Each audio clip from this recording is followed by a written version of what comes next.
নমস্কার, আশা করি সবাই ভালোই আছেন। সুমতি কিচেন উইথ ব্লগ থেকে সবাইকে স্বাগত।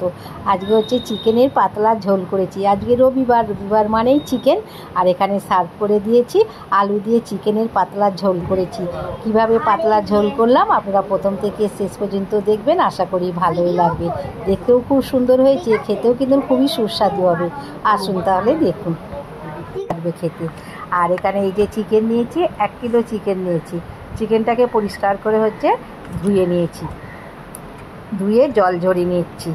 আর এখানে আলু কেটে নিয়েছি। চিকেনের সঙ্গে আলু দিলে আলুটা খেতে খুবই সুস্বাদু হয়, মানে চিকেনের আলুটা খেতে খুবই ভালো লাগে। আর এখানে 2টো টমেটো নিয়েছি। আলু টমেটো পরিষ্কার করে ধুয়ে নিয়েছি। আর এখানে কড়াতে তেল দিয়েছি, সাদা তেলেই চিকেনটা করব। আর আলু দিয়ে দিলাম, হলুদ দিয়ে একটু আলুটাকে লাল করে ভেজে দিচ্ছি। আলুকে একটু তেলের উপরে ভেজে চিকেন রান্না করলে সেই আলু খেতে কিন্তু খুবই সুস্বাদু হয়। আলুটা ভাজা হয়ে গেছে, এবার তুলে নিচ্ছি।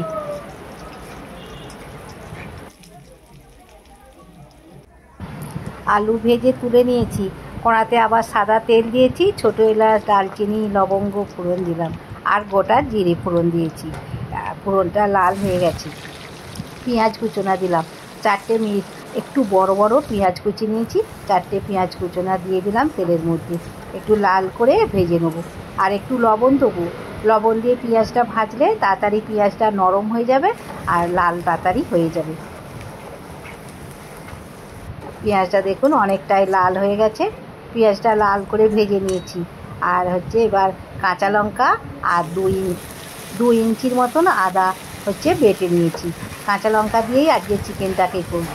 আর কাঁচা লঙ্কা আর আদা বাটা দিলাম, পরিমাণ মতন হলুদ দিলাম, কাশ্মীরি লঙ্কা গুঁড়ো দিচ্ছি, একটু রঙের জন্য দিচ্ছি, যেহেতু কাঁচা লঙ্কা দিয়ে করব রান্নাটা, সেই জন্যে কাশ্মীরি লঙ্কা গুঁড়োটা দিলাম।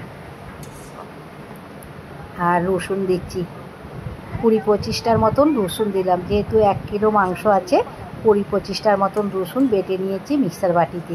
রসুন দিলাম, দিয়ে ভালো করে কষে নেবো। রসুনের আর আদার খুব সুন্দর গন্ধ ছাড়ছে। এবার টমেটো দিয়ে দিচ্ছি। 2টো টমেটো কেটে রেখেছিলাম, 2টো টমেটোটাকে দিয়ে ভালো করে কষে নিচ্ছি। দেখুন কষতে কষতে কতটা তেল ছেড়ে দিয়েছে। আমি টমেটো দিলাম, আপনারা টক দইও দিতে পারেন। এবার চিকেনটাকে ধুয়ে জল ঝরিয়ে রেখেছিলাম, চিকেনটাকে মশলার সঙ্গে দিয়ে দিচ্ছি। আর চিকেনটা কষতে কষতে টমেটোটা গলে যাবে। একটু লবণ দিচ্ছি। পেঁয়াজ ভাজার সময় অল্প লবণ দিয়েছিলাম, আর এখন চিকেনে একটু লবণটা দিলাম। পরে আবার দেখে নেব জল ঢালার সময়। ভালো করে কষে নিচ্ছি।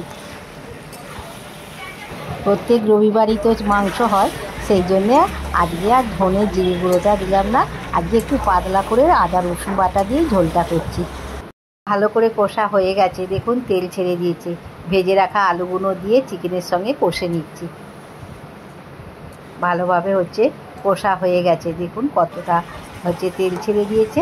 এবার কুকারের মধ্যে দিয়ে দেবো। আজকে কুকারেই চিকেনটাকে করব।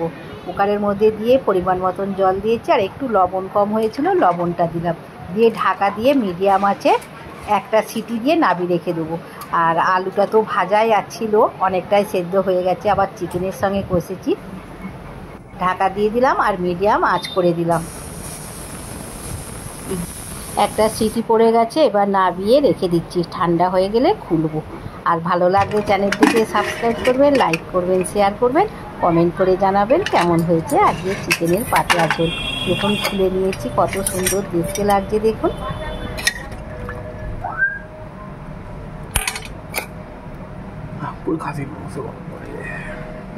পুরো খাসির মাংস গন্ধ ছাড়ছে। কুকারে মাংস করলে এইরকম। কুকারটা খুলতেই খুব সুন্দর গন্ধ ছাড়ছে, ঠিক খাসির মাংসর মতন গন্ধ ছাড়ে। কুকারে মাংস করলে এই রকমই গন্ধ ছাড়ে, আর তাড়াতাড়ি হয়েও যায়। আর এখানে সার্ভ করে দিচ্ছি। গরম মশলা গুঁড়োটা দিলাম না, প্রথমে গরম মশলা ফোড়ন দিয়েছিলাম, ধনে পাতা দিয়ে সার্ভ করে দিলাম। আশা করি আপনারা প্রথম থেকে শেষ পর্যন্ত দেখলেন। আবার কোনো একটা নতুন রেসিপি নিয়ে আপনাদের সঙ্গে দেখা হবে। ততক্ষণে সুস্থ থাকবেন, ভালো থাকবেন, আর অবশ্যই পাশে থাকবেন। নমস্কার।